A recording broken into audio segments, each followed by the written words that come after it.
It's the nation's favourite antiques experts. Hello. Behind the wheel of a classic car. Here we go. And a goal to scar Britain for antiques. The aim? To make the biggest profit at auction.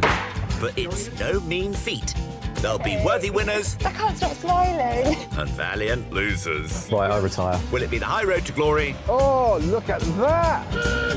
Or the slow road to disaster? Oh dear. This is Antiques Road Trip. Yeah. Out in the countryside, there's an air of anticipation as antiques expert Tahmina Ghaffar has something in store for her fellow auctioneer, Serrell. I can hear something. I can hear a rumble. Is it thunder? More like greased lightning. Oh, look at that! That's brilliant! Will you look at you? A slightly souped-up 1959 Ford Popular. Do you know my first car was one of these? Was it? Oh, absolutely. I'm really sorry to do this to you, but can I have a drive? Go on then, as it's you. Get ready. We have liftoff. Oh yeah. Snugly fitted behind the wheel. Let's go tripping. How much? Yeah, pretty noisy in the cockpit of the Ford Pop. This thing will do 200 miles an hour. Not with me in it.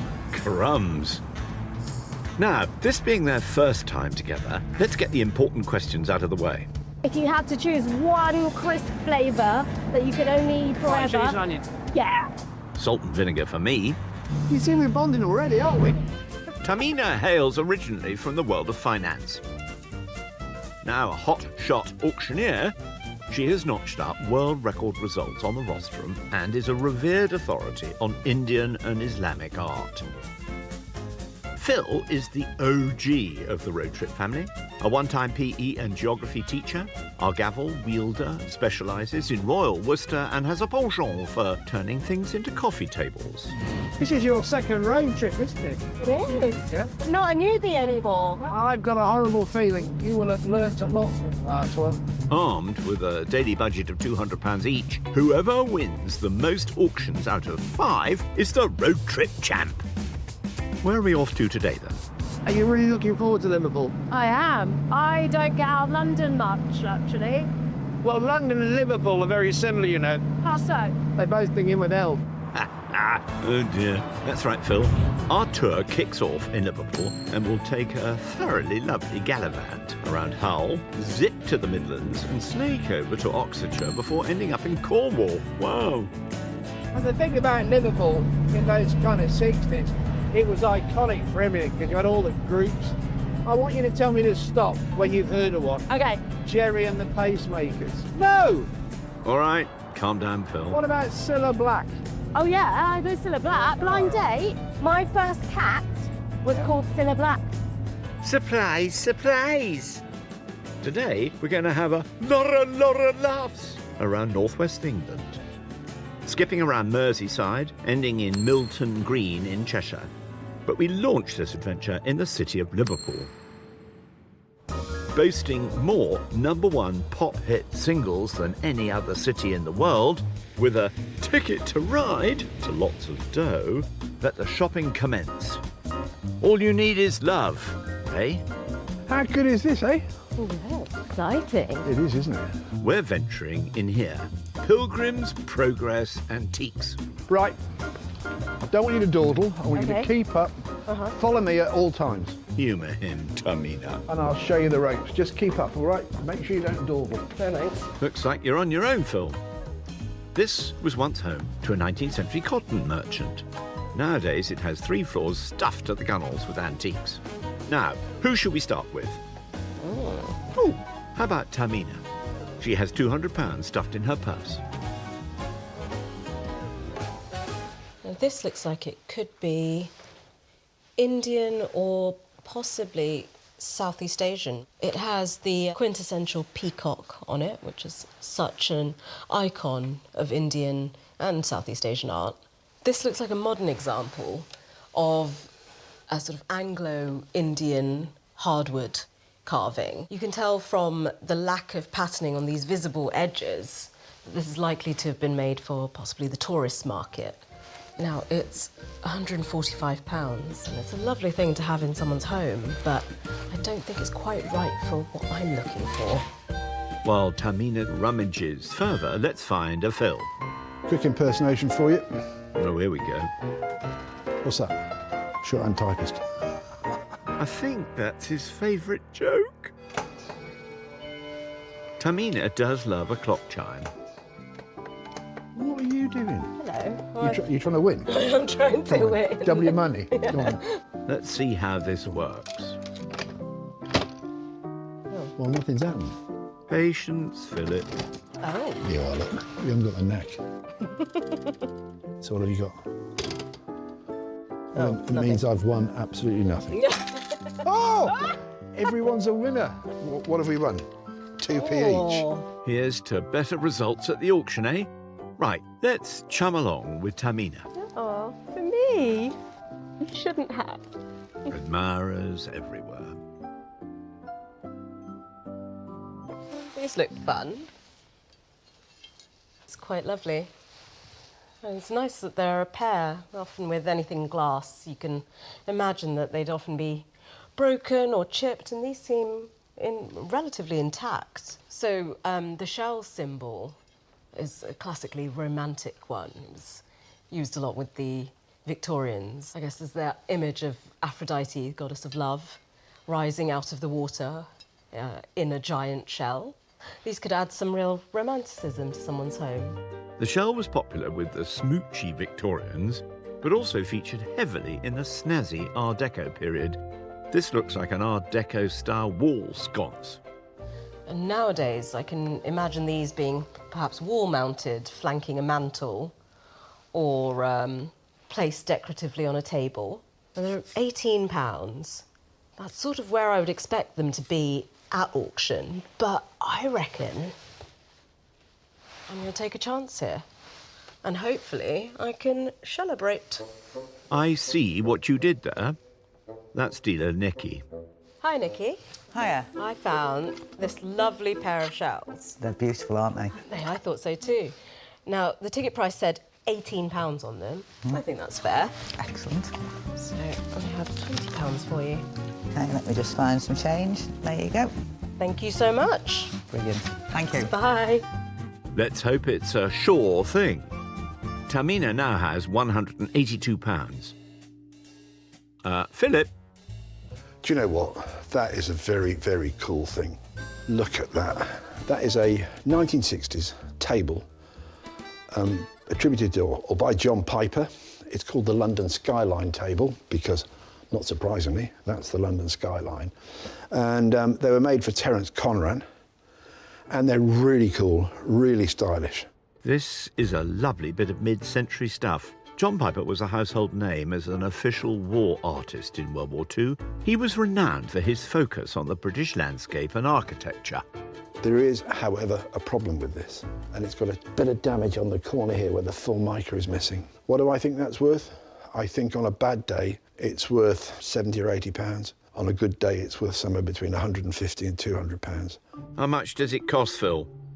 I mean, there's no price on it. Let's ask Nikki then. Nikki, you have got some stuff in here, haven't you? Just a bit, yeah? That coffee table down there. Yeah. It's the London skyline. Yeah. Yeah, I couldn't see a price ticket on it. It's 75, I think, is what we're asking for that. OK, what's the best on that? 65. It's got a bit of formica chipped off the one corner, and I don't know how much that's going to hold it back. So I could give you 60 quid if that's any good. I'll go for Thank it, you very much 60. indeed. Right, Okay. now then. What a generous lady, eh? Phil now has £140 remaining. Oh, Phil. Wait a minute. You don't have anything. Oh, wait and see. It's something. Do you know what? I'm going to turn it into a coffee table. I see what you did there, Phil.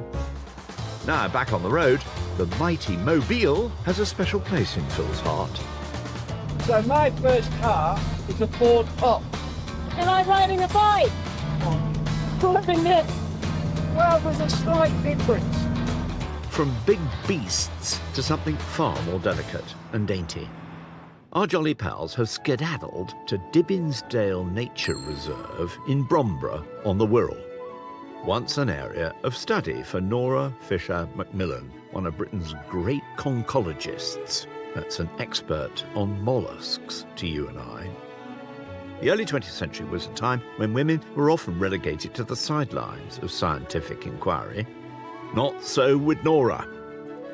A lifelong dedication to the study of shells contributed greatly to the modern world battling with climate change.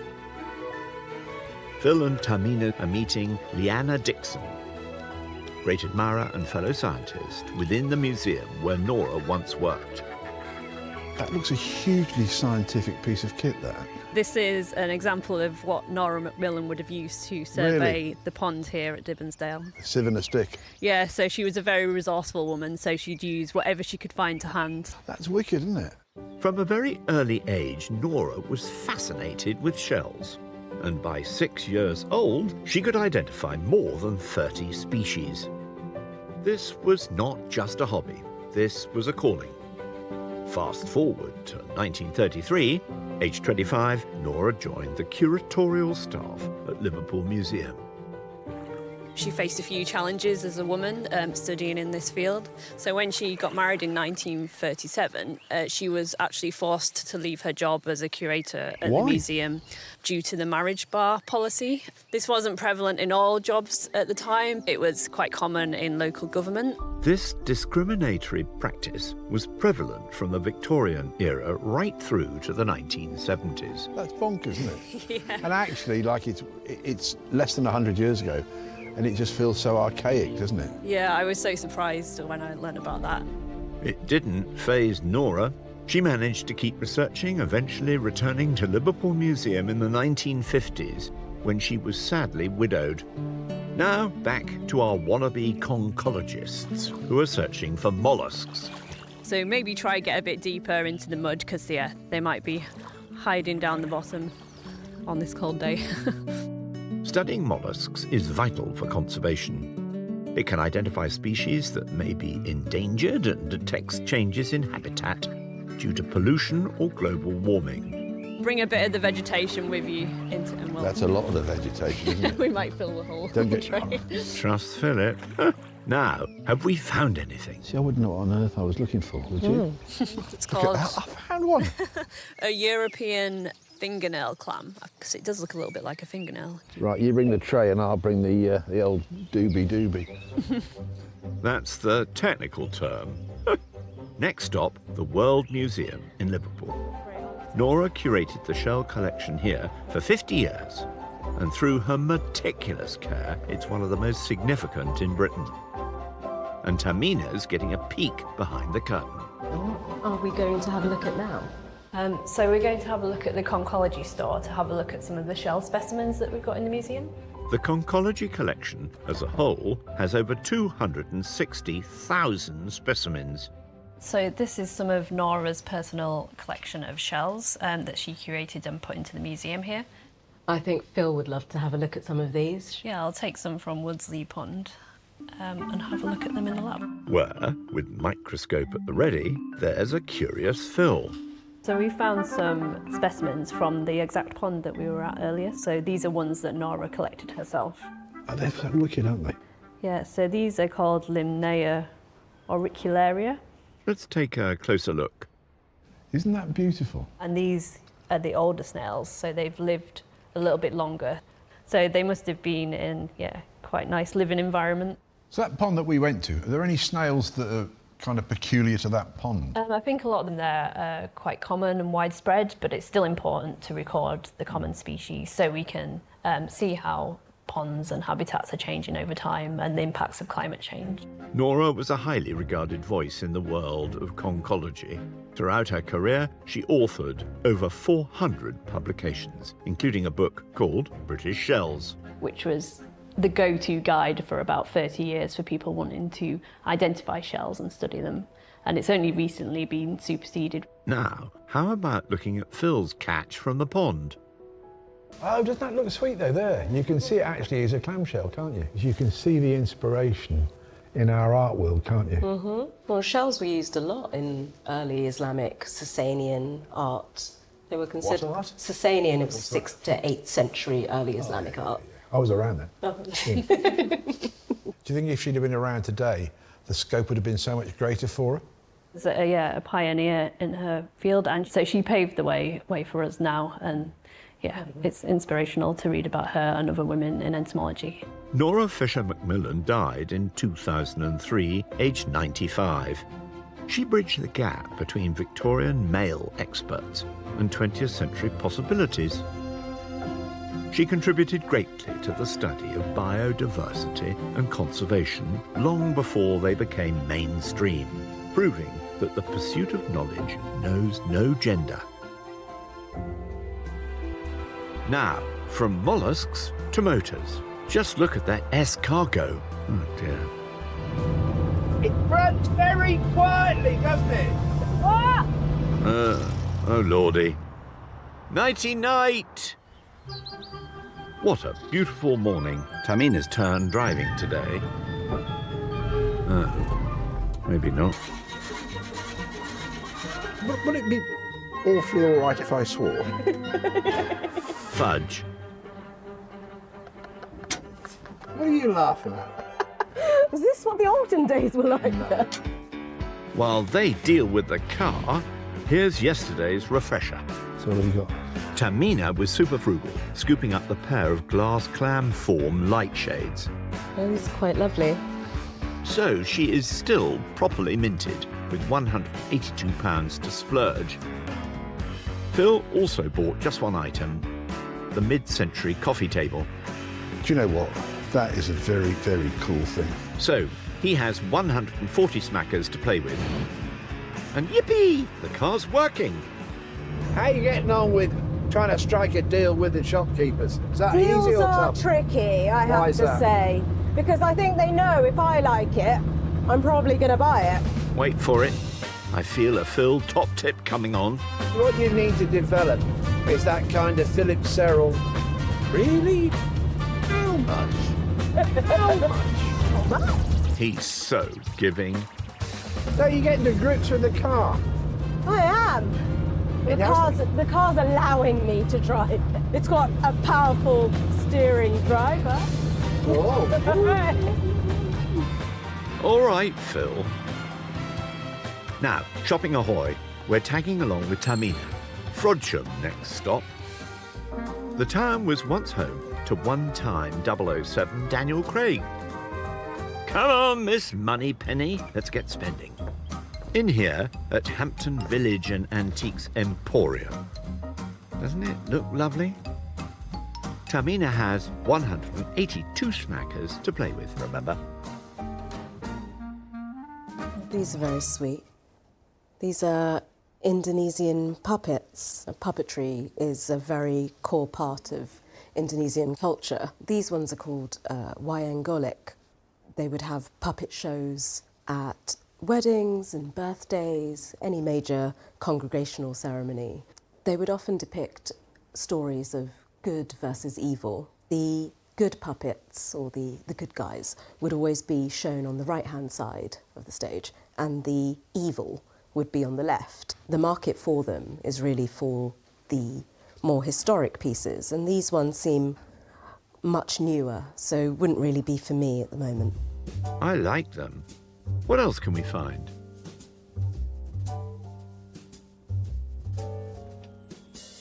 This caught my eye.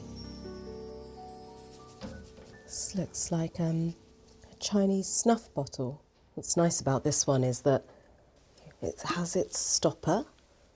Here you've got a very delicately painted, what looks to be like a market scene.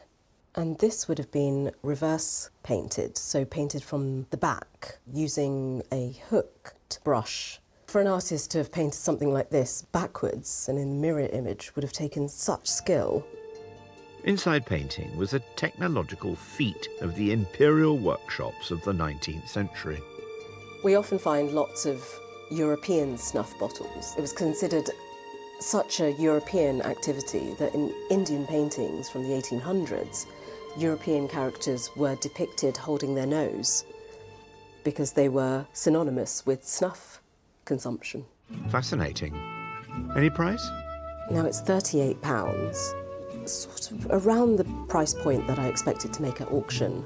Maybe if I can get a little bit off it, I think there's a profit to be made here.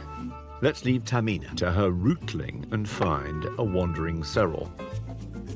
He's just a little north in the Cheshire town of Widnes, thought to be the location where Paul Simon rode Homeward Bound in 1965. Someone who will remember the hit parade is old hipster Phil. Vintage barn, get ready, here he comes. There is a sea of goodies aplenty. Phil has £140 to spend. I don't think I've got a career in that, really. Stop larking about and get mooching. This piece of furniture is absolutely lovely. It's mahogany, it's got bracket feet. If you open it up, it'll have secret drawers, because they all do. And there you are, look. Now the trick is, have a look in here and find a bag of gold sovereigns. And all of a sudden that makes this very, very appealing. Empty. What a pity, eh?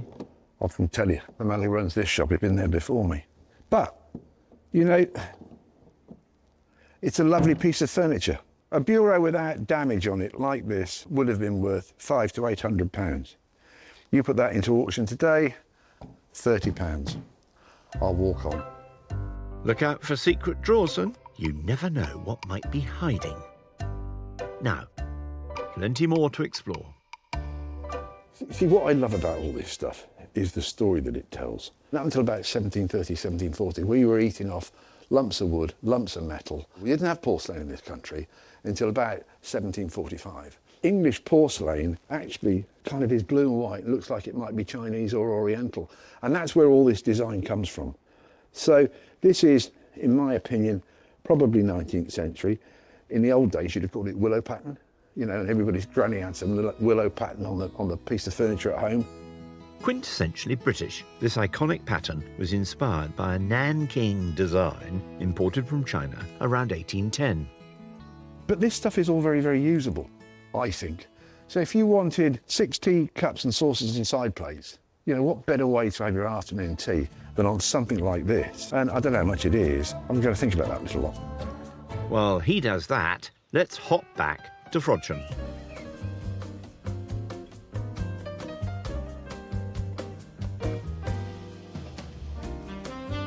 This is Punch of Punch and Judy fame. The story of Punch and Judy, a quite controversial one. Punch being the villainous figure that he was. So much so that at one point in 1947 they tried to ban the puppet show in schools. But it's been so loved. I mean, it's been going for 350 years in the UK. A divisive figure, Punch has origins in a 16th century Italian comedy puppet, Polizianetto. The much-loved seaside show emerged in the UK in 1662, proving to be an instant success with fun-starved audiences. Punch terrorised his wife Judy. He was always depicted in this grotesque way, but I've never seen something quite as hideous as this. This is a doorstop. It's cast iron, very heavy, as it should be. Even though we don't see many Punch and Judy shows anymore, it's still a story that we're all very familiar with. Hit me with the price. Now, the ticket price here says £55. It's a risk at auction, but I definitely have to get some money off to make a profit. Let's see what they can do. Let's take that ugly fella along to Dealer Dave and grab that Chinese snuff bottle, priced at $38 on the way. Dave, hi. Hi, Serrell. Now, I found 2 very different things. Now, the snuff bottle says 38 on it. Do you reckon you can get it down to a nice round 30? OK, I'll do it for 30. Oh, thank you. And Mr. Punch at 55? I'll do it for 45. Oh, that would be lovely. Thank you so much. 70. Thanks so Great. much, Dave. Thank you very much. Bye-bye.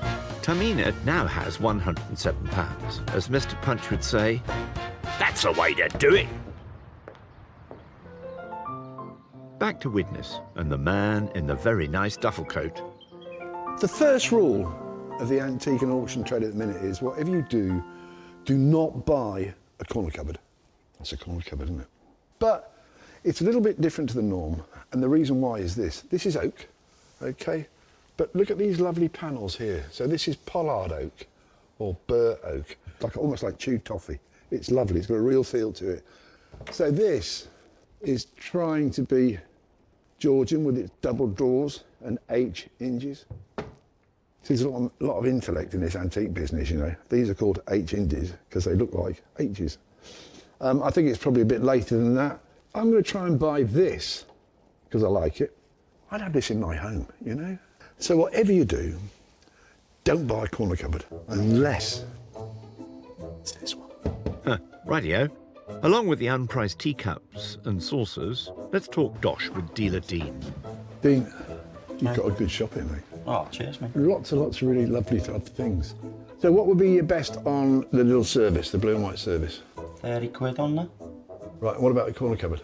Do that for 20 for you. Can I do the two for 40 quid? Go on. A cheeky little wink there. Hey, good man. Hold on, I better pay you quick and run out of the shop. That's £20 for the teacups and saucers and 20 for the corner cupboard. Dean, you're a gent. Take care, bye. A nice round 100 still in hand. The cupboard will be sent on to auction and Whistling Phil will pop back for the rest of his crockery. Hello, I spy Tahmina. She's enjoying herself. Well, I've got no strategy other than don't buy anything that I don't like. That's Phil Serrell's top advice, and I'd be foolish not to take it. Our girl has arrived in the hamlet of Milton Green in Cheshire. Situated within 15 acres of farmland, Applegate's antiques and crafts better watch out. Here comes Tahmina. There's oodles of plunder to get stuck into, and with £107 to splash, let's see what goodies tempt Tahmina. Hello, chum. You all right? Phil, what do you think? Ooh. Yeah, easy mistake. He's just too tall for Phil. What's this? This looks like a Kashmiri papier-mâché lacquer box. Papier-mâché was used in the sort of 1700s, 1800s in India. Yeah, and it was back in the 14th century when Persian artisans first brought this incredible art form to Kashmir. Kashmiri papier-mâché lacquerware like this would have been used to make really quite prized decorative items, but also really massive things like tables and chairs. Traditionally, the patterns are drawn entirely freehand, which requires a high level of skill. It's priced at £37, which for an object this small may struggle at auction. And it's rare that we see such a nice example in relatively good condition, although there's a little bit of damage to the lid, which might mean that I could get a little bit of money off it. While Tahmina rummages further, looks like we've got company. Phil has a total of £100. So let the mooch begin. What I love about this job is that antiques has become the thing, you know, and everybody collects antiques and we waste not, want not. Spot on, Phil. Antique furniture is likely to have a carbon footprint 16 times lower than a modern equivalent. You have to look very hard in these cabinets because there is always something, always something. Oh, blimey, look at those. Now, here's a pair of Royal Worcester painted fruit pin dishes. There's two reasons why I can't buy them. The first reason is that's £370, and the second reason is they're already sold. Sometimes you can have a Royal Worcester plate with a fruit painted centre and the edge of the plate gets chipped or damaged, and they'll cut the middle out and mount it in silver like that, and they look like the real McCoy. I can tell you that these are the real McCoy because if you look at them closely, you can see that little circular panel in the middle is slightly domed. Now, you wouldn't have that on a fruit centre. So they're lovely. I can't afford them. They're already sold, but somebody's going to really enjoy those. Splendid. Let's keep rummaging, eh? You see, this kind of metalware is very much evocative of the arts and crafts period. You've got a copper top base, and then you've got this beaten brass effect to the top. It says on the label it's a caddy. From 1662, the tea caddy was a hot trend. The word evolved from the Malaysian kati, which was a measure of 1 1/4 pounds of tea. It's bizarre, isn't it? I actually think the back of it is more attractive than the front of it. It's priced at £28. What's it worth? Probably 15 to 30 quid's worth at auction. But it's something I can consider. I'll have a think about that one. Now, how about a breather outside? Do you know what? I reckon you can get in these things. You just... Uh-oh. Bad idea. Do you know, actually, there's a problem now. Tahmina, I've got myself in, but I can't get out. Not sure I can help you here, Phil. How much money have you got left? Over £100. Could you go and give it to them, please, and get me out these damn things? I'm not sure that's money well spent, Phil. What? I will see you later. No. Oi! Don't worry, Phil, you'll get yourself out. What am I going to do? Yeah, should have thought of that before you stuck your head in there. While Phil sorts himself out, let's follow Tahmina. Hey, Phil, I found something. Yes, lovely. Blimey, didn't take him long, did it? I quite like that. It says it's Keswick School. So if you look on the back of it, it should have KSI on it. Oh, yes, it does. Keswick School of Industrial Art. So there was like an old school there that was all about industrial art. So, and Keswick's stuff is quite sought after and collectible. The school was set up in 1884. It offered free arts and crafts training for local miners facing unemployment. I quite like the fact that it's beaten, but I suspect it's quite late. Mm-hmm. It would have been lovely to have got something a bit earlier. Isn't it lovely? Phil's sharing his knowledge. How much is it? Edge, let's have a look. £18? Well, that's no money, is it? I mean, what's that going to make at auction? I would have thought if you have a bad day, it's 10 or 15 quid, and I would think if you have a good day, you might get yourself up to £30. That's what I think. I think this could be something I might want to try at auction. What do you think? I'm just trying to work out why I'm trying to help you beat me. That's never right, is it? Because you're nice, Phil. Yes, he is. Deal time. We also have the papier-mâché box at 37. There's Amanda to talk money to. Amanda, hi. Hi. I found these two things. Mm-hmm. Now, this Nice. one's £18. Mm-hmm. That's fine. What's the best you can do on this one? I can do 30. Oh, that would be lovely. That gives me a chance at auction, yeah. That's a total of £48. 50. Thank you very much. I'll get you £2 change. Lovely. Thank you very much. Perfect. See you later, Amanda. Bye. Most kind, Amanda. Tahmina's all bought up, with £59 left. Uh-oh. Phil's on his wanders again. I come from a farming family. That's an old cast iron pig trough. I really like that kind of stuff. It's an agricultural bygone, probably last part of the 19th, early 20th century. This Mexican hat-style pig feeder is an excellent example of sustainable living because it can be repurposed in the garden. Tell us how, Phil. What you will do is put it on your decking, on your patio or whatever, and use it as a feature with soil in there and flowering shrubs all the way around. But I actually quite like it. I think there's no price on there. So that's something I'm gonna have to go in and ask about. Might as well do that now, mightn't I? Why not? Phil's also going to ask about the tea caddy at £28. Look out, you've got another one, Amanda. Hello, hello, hello. Hi. Hello. Let's begin with the unpriced pig trough. What's the best you could do that for? Very best. That's about 30. Is that the just tell me what your very best yeah, is. that's the best. I Okay. could do 30. What about the best on that, my love? 25. What about if I gave you 50 quid for the two? Which by my maths is 30 and 20. Okay, yeah. All right, you're an angel. Yeah. Thank you very much indeed. Super. Merci beaucoup, Amanda. That leaves Phil with 50 smackers. I'm quite pleased with these. Yeah. Thanks for your help. Well, I don't know. I'm very envious of that now. I wish I'd seen it first. No. Come on. That's it. The shopping is done and dusted. Back in the motor. Ooh. Looks like something out of a Batman movie, doesn't it? You know what worries me about this auction? What? Well, I'm kind of thinking I might have helped you beat me. That Keswick tray? I would be annoyed if I were you, and it did really, really well. We'll soon find out. Shut-eye beckons.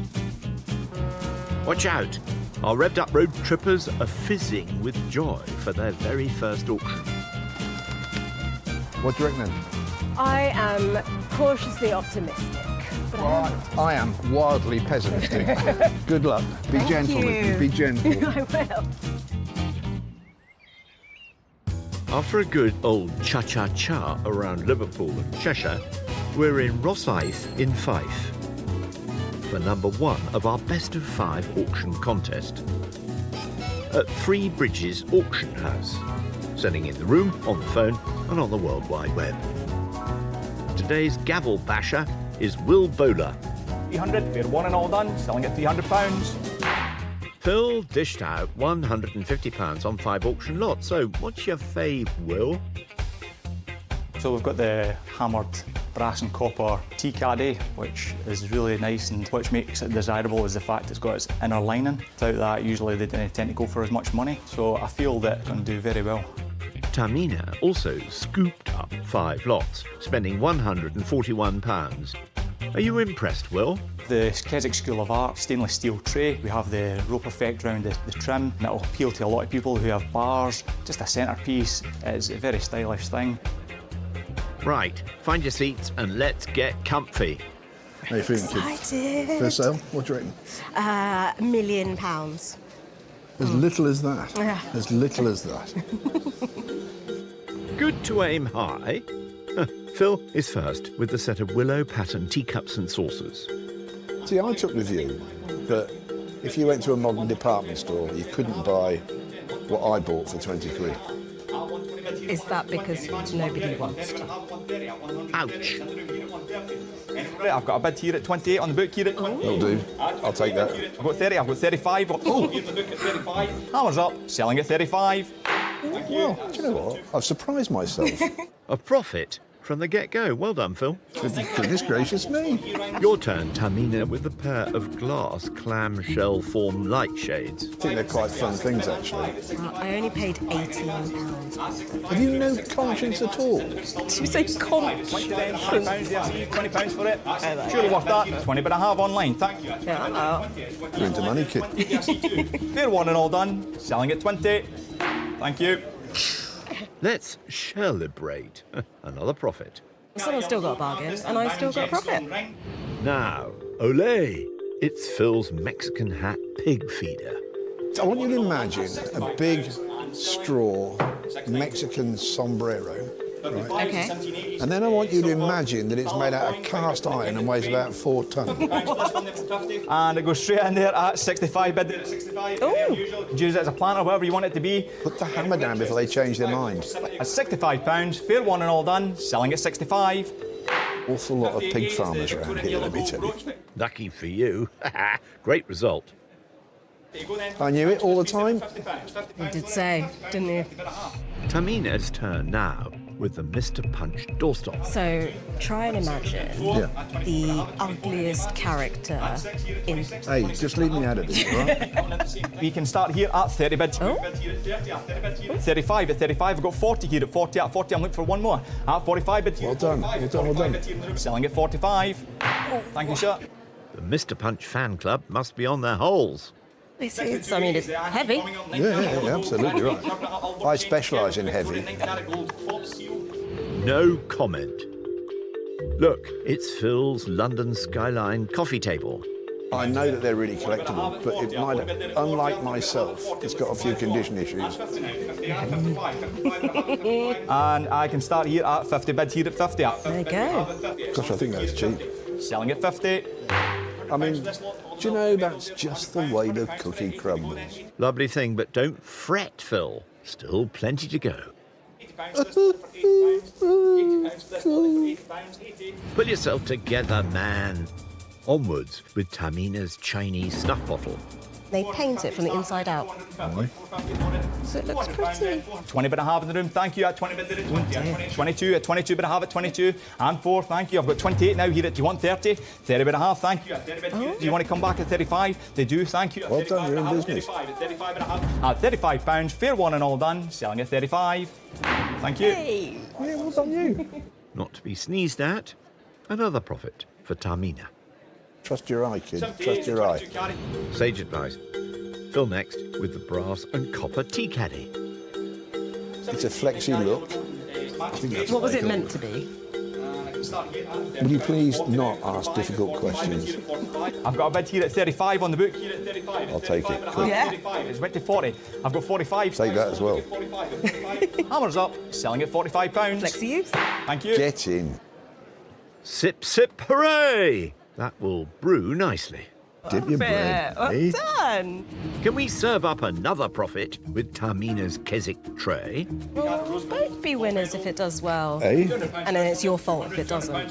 40 bid, thank you. It's in. Oh, well done, Phil. At 40 pounds, selling at 40. Hey. Good teamwork, I think, there. Thank you. Serrell's in disbelief. Well done, Tahmina. On to the corner cupboard for Philip. It was £20. There's money to be made there, surely. Don't call me Shirley. I've got a bid there actually on 30. At 30 bid here at 30. And 5. I've got 40 now. At 40 and 5. And that takes my commission bid out. It's 45 bid here in the room. That I can tell you is double what I thought it would make. 45 pounds. Fair warning. Selling at 45. Thank you, sir. Nice. Excellent result, Phil. You're reaping the rewards today. It's the final lot. Tahmina's papier-mâché box. So, Phil, have you ever made anything out of papier-mâché? Do you know, all the time I can't stop. 30 bid and a half, thank you. At 35 and 40. There you are. 40 bid, 45. I've got 50. I've got 60. 60 bid here at 60. 5. I've got 70 now. Well done you. Good stuff. And 5. I've got 80 now. At 80 bid there at 80. That's a top go, isn't it? Well Surprise done me you. at 80 bid there at 80. Hey! All done. Selling at 80 pounds. That's great. Biggest profit so far. Well, that's it. All over. The top shout, that. Well done. Well, a good day, I thought. Get out of here. Let's tot up the figures, eh? Tahmina began with £200 and after all auction costs, she's made a profit of £30.90. Phil also began with £200. After costs, he's made a lovely profit of £38.30. It's a close one, but today's auction champ is Phil. But still, 4 more to go. The overall profit at the end of the week will go to children in need. Well, Phil. Well, who'd have thought that? Well, I would have. You've got Really? form for winning. Is that good or... Oh, winning. Winning. Come on. Toodle pip! Next time with Phil and Tahmina, we've got mysteries. Well, why would they be there? Meows! Now, I've got a good feline about this. And mayhem.